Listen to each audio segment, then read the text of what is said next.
Hi, welcome back to the channel. This week we're looking at something really quite cool, and that is Sine Machine from Melatonin. And Sine Machine, actually quite a cool name. Sine Machine is an additive synth. And for those who don't know how additive synthesis works, I'm going to go off on a little bit of a detour and show you that, and then the name will actually become very apparent. Like I said, I really quite like the name. So like I said, I'll explain additive synthesis first, and then hopefully you'll be able to understand this plugin a little bit better. And for those already familiar with additive synthesizers, then I'll put timestamps on so you can skip ahead. So first up, I'm going to open Serum. Now the only reason why I'm using Serum is because it's laid out in quite a way that makes it very easy to demonstrate. Everything I'm about to show you is entirely applicable for every subtractive synth. In fact, that's the very definition of subtractive synthesis, is what I'm about to show you. So here we have just a basic saw, or a ramp down if you want to call it that. When we go into the wavetable editor, you'll notice that a saw wave is made up of all these little harmonics. These are called bins, by the way, so if I refer to the word bin later on, that's what it means. Every one of these is a harmonic, and every harmonic is a bin.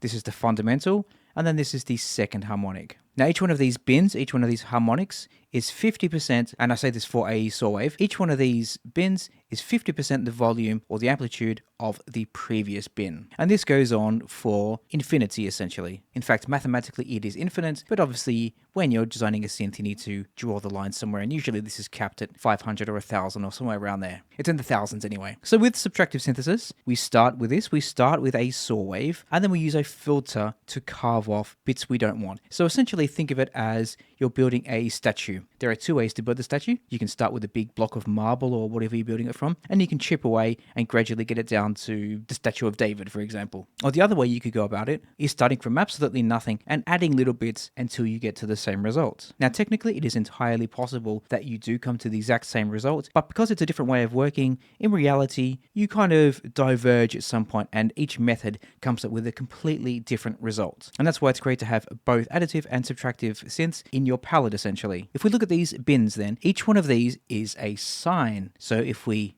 right click and we clear high frequencies, we just have the fundamental, like I said, and like I said, it is a sine wave. If we get rid of that one and we put on another one, there's another sine wave. And if we go somewhere completely random up here, again it's a sine, but it's a higher frequency sine, so the cycles are obviously faster.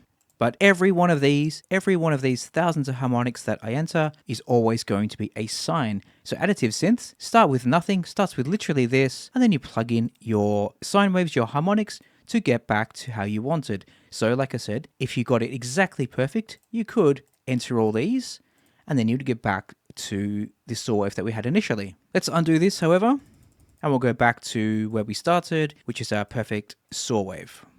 Like so. Now if you recall, I said each one of these is 50% the amplitude of the previous one. So therefore it follows that by the time we get down to, I don't know, around here, bin 30, bin 40, these ones are going to be really quite inaudible. So the majority of the character in a sound is these lower harmonics here. So keep that in mind. That information will come in handy when I explain Sine Machine. And like I said, to get the name now, Sine Machine, pretty cool, huh? So with all that said, hopefully you're up to speed on additive synthesis now. And obviously you can go into it in a lot more detail, but that's just a very, very quick crash course on what it is and how it works. So let's now flick over to Sine Machine, the main act of this video if you like. And I've got to say, it does look fantastic. Now at its most simplistic level, to create a sound in additive synthesis or Sine Machine, you only really need two elements. You need the number of sine waves and you need the amplitude of those sine waves. And that leads us nicely onto the first tab, volumes. Now this here is what you saw previously on Serum. This is all the bins and the amplitude of those bins. On Serum, you saw it go down something like this.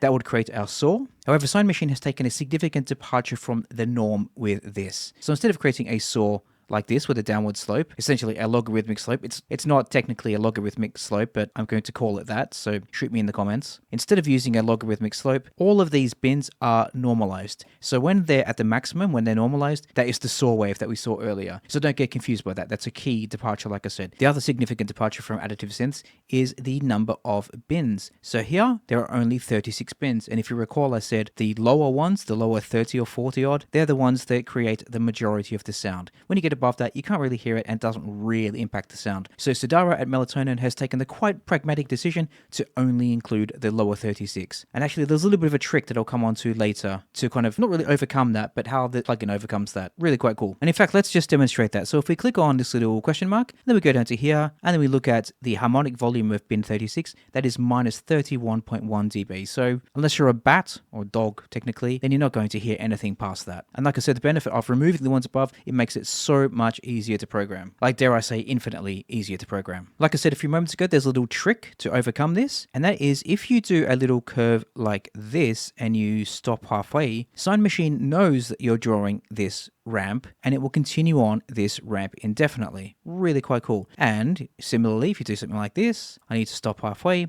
Once again, it will continue that ramp up indefinitely. So even though you're only looking at the first 36, Sine Machine will interpolate the rest of them for you. Let's put this all back at maximum now. Like I said, that's the amplitude of the harmonics or the sine waves, or the volumes, I should say. Below that, we have the overall volume. Then we have the bins showing, or the bins that are audible. So currently, all of them are playing. However, if we click on odd, then we get a square wave. So if you're not aware, if you take a saw wave, then you filter off the odds, then that is a square. Then we have evens, and then we have the octaves. Let's put it back to all. Then finishing off this first tab, then we have a filter, so low pass or band pass. Next up, let's go to envelopes. The envelopes, as you'd expect, determine the rise and fall of the amplitude of each sine wave. Here we have the usual suspects in the form of A, D, S, and R, with the addition of a couple little tricks. So offset pushes the playback back in time. Now I should emphasize this is different to attack, because when you have a longer attack, the playback of the sound still starts initially, but there's a ramp up until you get to the maximum, the peak, which in this case is 1 second here.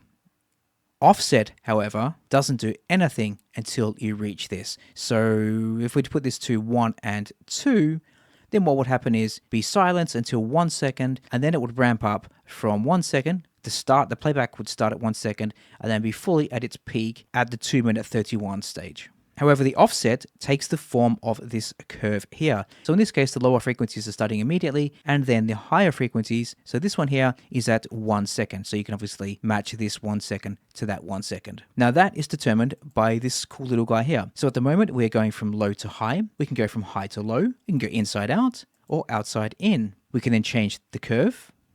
And then we can also adjust the offset here. And in addition, once again, we can determine all harmonics, odd or even. And for the ones that are not selected, you can see that they start immediately. So let's put it back to all, and then we go back to low to high like we had earlier.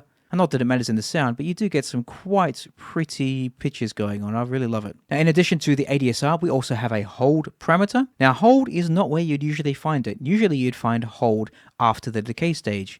But in this, it is after the sustain stage. And by doing that, then once again, we can add these parameters here. We can add these additional curves. Below that, we have one shot and relative mode. One shot essentially means that if you press a key, you don't need to hold it down to hear the full envelope cycle like you would in a normal synth. So what I mean is normally you hold down a key to hear the sustain, but in this you just press it once and it will automatically play through.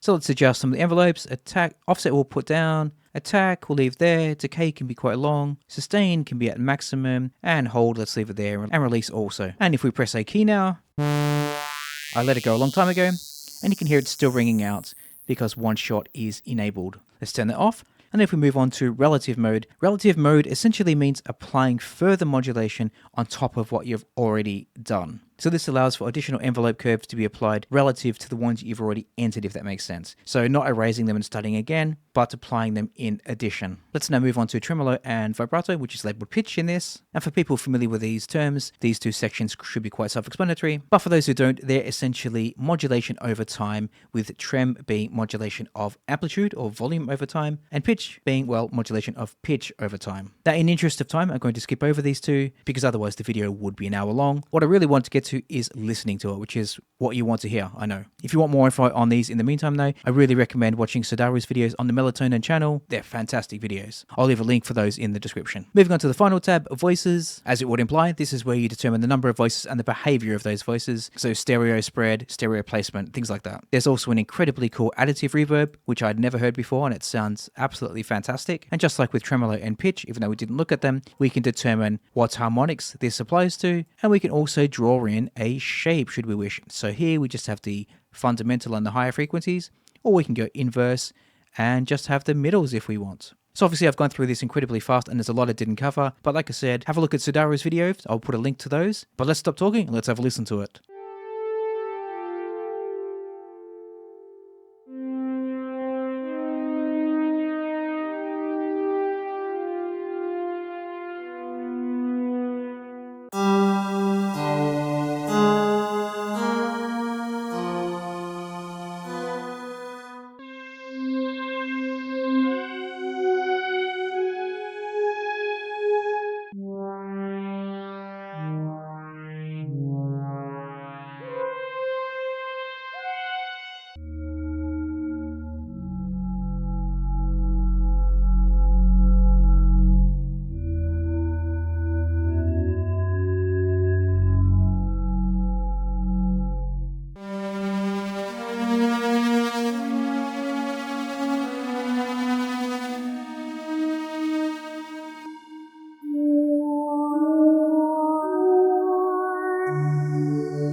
So there we go, Sine Machine from Melatonin. And what I love most about this is that it's great to have an additive synth in your collection to get that diversity of sound between your typical subtractive synth. Having a bit of additive in there amongst the subtractive synths really adds that contrast that almost always elevates the track. And to be honest, previously, I was a little bit intimidated by additive synthesis. They were typically very hard to understand and very hard to use. But this one is incredibly easy. The interface is incredibly inviting, and it just encourages experimentation and basically playing around. As always, go check out the demo, see if it's for you. I'll leave a link in the description should you decide that it is for you. And thanks for watching. Hope you enjoyed it. I'll be back soon with something else. We'll see you then. Bye.